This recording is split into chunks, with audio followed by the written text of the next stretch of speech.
സദസ്സിനെ വന്ദനം. എല്ലാവർക്കും എൻ്റെ വിനീത നമസ്കാരം. കൂട്ടുകാരെ, നമുക്കെല്ലാവർക്കും അറിയാം, ഇന്ന് ജനുവരി 26 റിപ്പബ്ലിക് ദിനം. 1950 ജനുവരി 26-നാണ് ഇന്ത്യക്ക് ഭരണഘടന നിർമ്മിച്ചതും അത് അംഗീകരിക്കപ്പെട്ടതും. ഡോക്ടർ BR അംബേദ്കറാണ് അതിന് നേതൃത്വം നൽകുന്നത്. അതിൻ്റെ ഓർമ്മയ്ക്കായാണ് നമ്മൾ ദിനം ആഘോഷിക്കുന്നത്.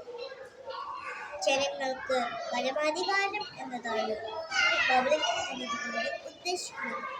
ഇന്ന് ലോകത്തിലെ ഏറ്റവും വലിയ ജനാധിപത്യ രാജ്യമാണ് ഇന്ത്യ. സത്യവും ധർമ്മവും പുലർന്ന നാടിനായി നമുക്കും ഒരുമിച്ച് കൈകോർക്കാം. എല്ലാവർക്കും ഇന്ത്യ റിപ്പബ്ലിക് ദിനാശംസകൾ നേർന്നുകൊണ്ട് നന്ദി. ജയ് ഹിന്ദ്.